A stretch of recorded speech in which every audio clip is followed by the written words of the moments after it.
Welcome back to Science of Medicine. Today we're going to talk about GI physiology, a very brief overview. So remember that I put 4 things in my mouth that will go through my digestive system.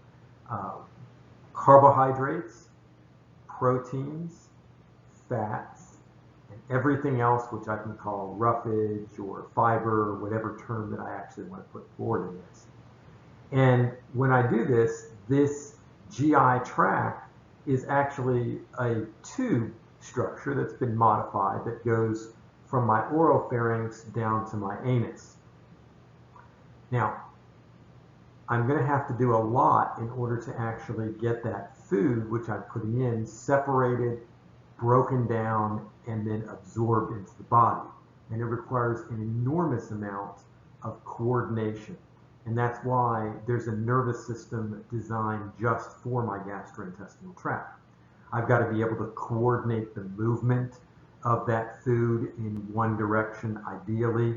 That is done mostly under smooth muscle control, although my oropharynx and the upper 1/3 of my esophagus is made up also of skeletal muscle. I need to be able to add certain components, acid, base, as well as various digestive enzymes along the way. I need to be able to absorb these nutrients and bring blood from the gastrointestinal tract through the liver. I need to be able to do this all in a coordinated fashion. So that requires a lot of extra sort of hardware, if you will, for this system. The components are generally starting with the oropharynx or the oral cavity, going through a tube behind your trachea called the esophagus, which then enters into the stomach. The stomach is highly muscular and will begin a lot of our protein digestion and then squirt a material that's partially digested chyme into the duodenum, which is the first part of the small intestine.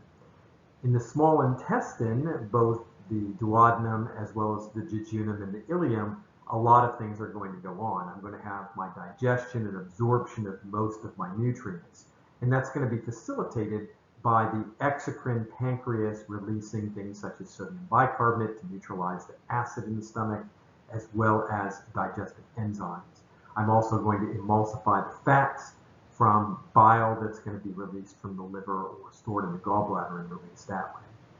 Once I've absorbed most of the components that I need, I'm going to then go through the large intestine and then down into the rectum, where I'm going to store the material that has been undigested in the rectum.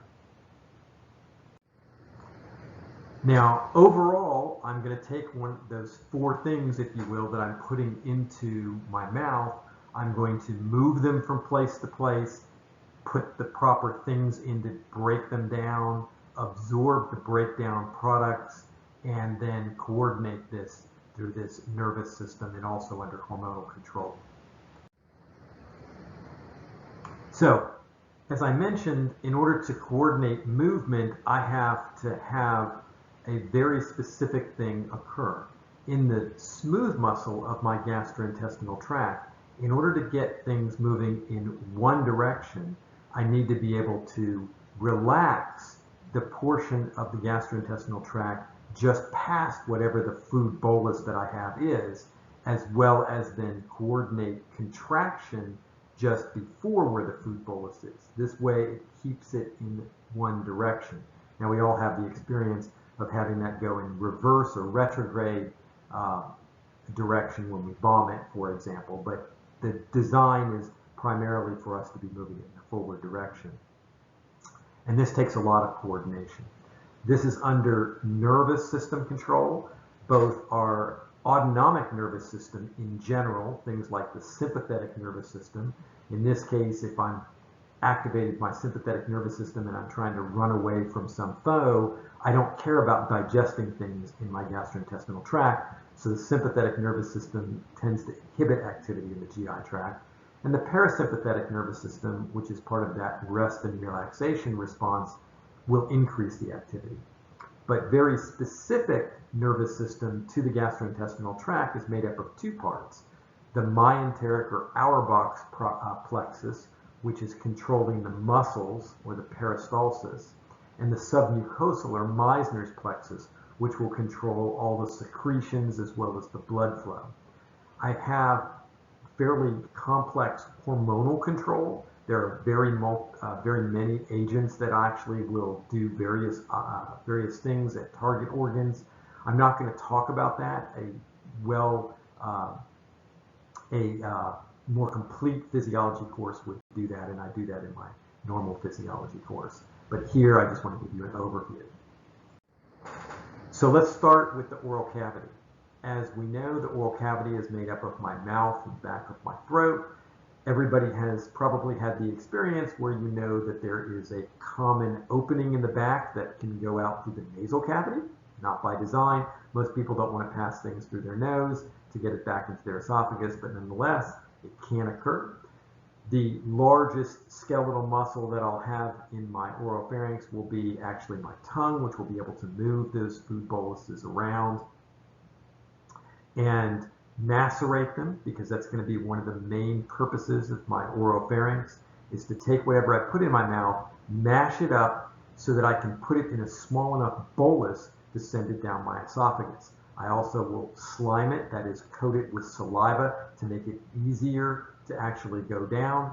And I'll secrete a little bit of amylase, which really is going to very beginning of digesting the carbohydrates. But for the most part, there's no significant digestion that's occurring as you're chewing your food. Once I have that bolus in an appropriate size and with a coating of saliva, I can put that in the posterior pharynx to send down the back tube or the esophagus. You may remember when we were talking about pulmonary that we had the front tube, which is the trachea.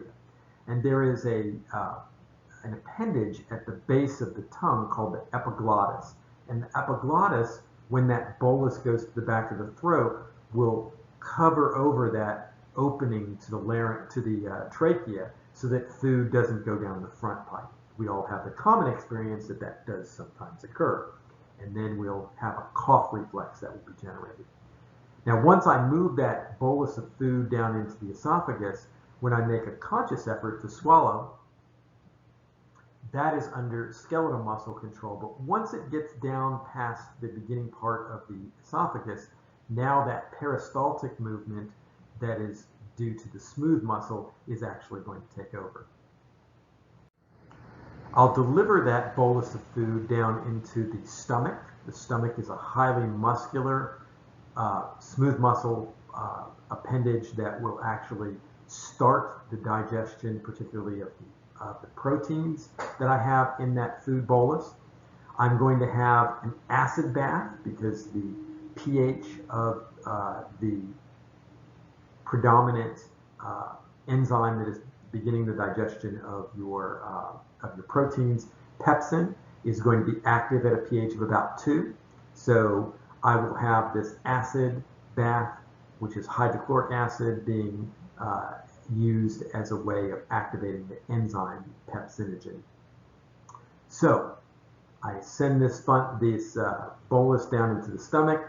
I have secreted hydrochloric acid from parietal cells, and chief cells, another type of cell in the stomach, will actually secrete pepsinogen. Now, pepsinogen is not an enzyme that is active at that point. It has to actually be cleaved under the acidic conditions to make it the active form. That way the chief cells don't get digested themselves. And I need to protect the cells of the stomach from autodigestion. And so I have mucous neck cells that will secrete mucus for this. I will slosh this acidic pepsin mixture with the food bolus back and forth in the stomach. As I do that, it will break it down further into something which I'll call chyme. This chyme will then get squirted out through the pyloric sphincter here at the base. Now, one of the things that is present in red meat is vitamin B12, and I have to protect this from digestion as I go through the GI tract. So I release from the parietal cells, in addition to the hydrochloric acid, intrinsic factor, which will bind with the vitamin B12 and protect it until it gets to the colon, where it'll come off and then allow for absorption of that. And remember that I would have to release from the parietal cells that intrinsic factor to protect the vitamin B12 from degradation.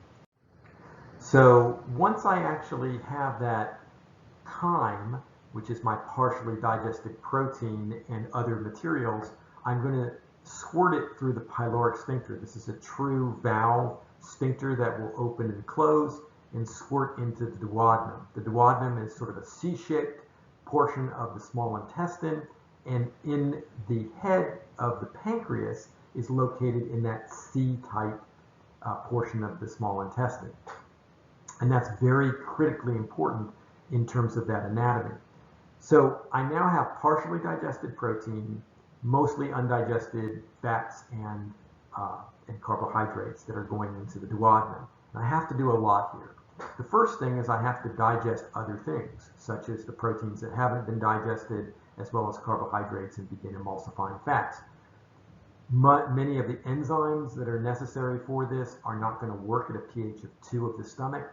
So one of the first things that will have to be done is I'll have to release sodium bicarbonate through the ductal system of the pancreas to try to neutralize that to a pH of about 6 or 7, so it's close to neutral.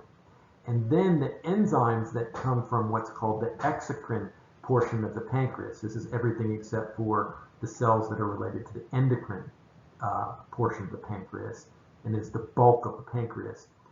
Things like trypsin, chymotrypsin, carboxypeptidase, as well as amylase are going to be released down that ductal system.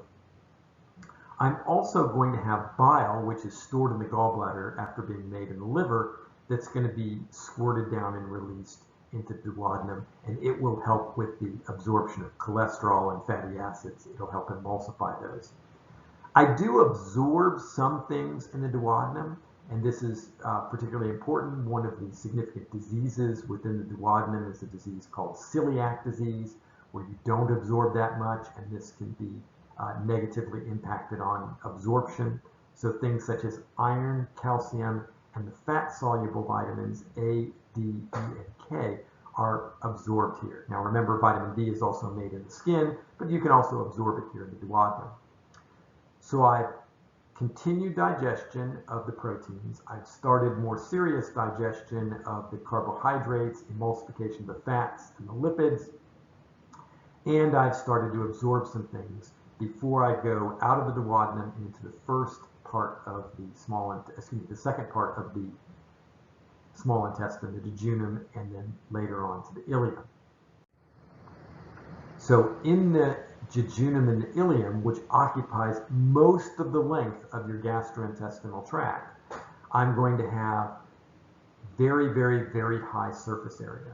And the way that I do that is I have lots of folds, and within these folds I have small villi, and within those villi I have small projections called microvilli, and on those cells within the microvilli I have enzymes that will allow me to do the final digestion of things such as disaccharides or smaller portions of molecules that need to be broken up a little bit further before they're absorbed. I'm also going to have transport systems to be able to actively transport certain things. I will also diffusively transport water across its gradient, osmolar-wise. And that surface of the jejunum and the ileum is a very high turnover surface. Normally it's about 3 or 4 days, and you will take cells from the base of the little microvilli and move upwards. It will take that time to sort of shed those cell linings and regenerate new ones. And that's important. That's why one of the things for fastly dividing cells for chemotherapy also leads to a side effect of a lot of nausea and GI upset, because it also affects those gastrointestinal cells. Now once we get past the small intestine, I'll go through an ileocecal valve and go into the colon.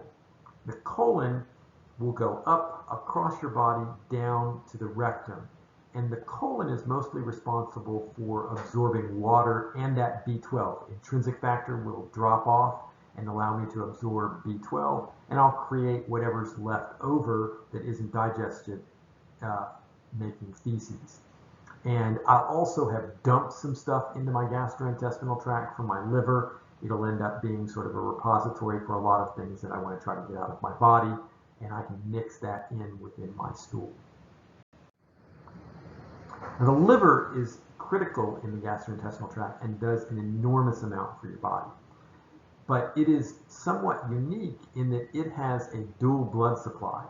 It will get the blood that's coming from that gastrointestinal tract, all those absorbed nutrients, and it comes through the portal vein and goes and mixes with oxygen-rich blood, which comes from the hepatic artery, which comes off of the aorta.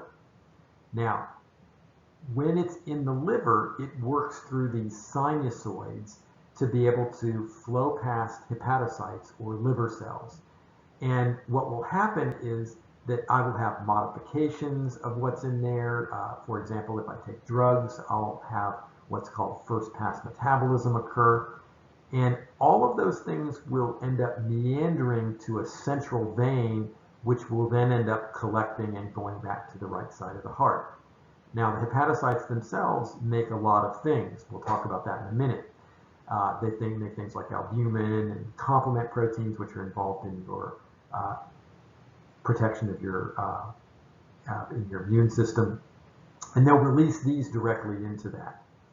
We also make bile, which is necessary for emulsifying our fats and helping with absorption of those compounds, and those will go out a separate back alley pathway, if you will, that actually will then go down a bile duct. Now, as I mentioned to you, the liver is involved in lots of different things, but in general, the liver will make things, it will degrade things, and it will store things. And this is a very small list of those things that it does. It makes things, for example, it will make coagulation proteins, things that we'll talk about in a little bit that are related to making your blood clot when there's a breach in the cardiovascular system. Or complement proteins, which are proteins that will attach on to potential pathogens that are present in your bloodstream. It makes albumin. Albumin is one of the main determinants of the oncotic pressure within your bloodstream. You can make carbohydrates. You can make carbohydrates metabolized through what's called gluconeogenesis, which means that if you need glucose, you can make that within the liver from other precursors. You make cholesterol within the liver, as well as lipids and bile and some hormones. You make a hormone called insulin-like growth factor, which is responsible for you growing. And it's also a thrombopoietin, which is a hormone that's responsible for you making platelets. The liver will break down things. It breaks down, as I mentioned before, drugs or toxins that I ingest. Remember that when I catabolize proteins, I have different cycles that will allow me, or different metabolic pathways that will allow me to do that for each of the amino acids. But I'll generate ammonia from that degradation. And that's toxic to my body. So in my liver, I have all of the enzymes in the urea cycle that will take that ammonia to urea, and I can actually excrete that. I also will degrade some hormones such as insulin. I store some things in the liver. I'll store glycogen, which is a polymer of glucose, to allow me to free up glucose very rapidly if I need it. I'll also store vitamin A and B12 and K. I'll use those in processes within the liver as well as in other places. And I store copper. And the reason that I mention this copper storage is because of a disease that is very rare called Wilson's disease that involves problems with copper that is present in a very, very small percentage of people that are young. So let's talk about an application here. Let's say a person is morbidly obese and they decide to have gastric bypass surgery. There are lots of ways that this can be done. One of the procedures is called a Billroth, and in that case, a large portion of the patient's stomach is bypassed and put into the jejunum. So I get rid of the duodenum, a good portion of the stomach. Which of the following might occur and why?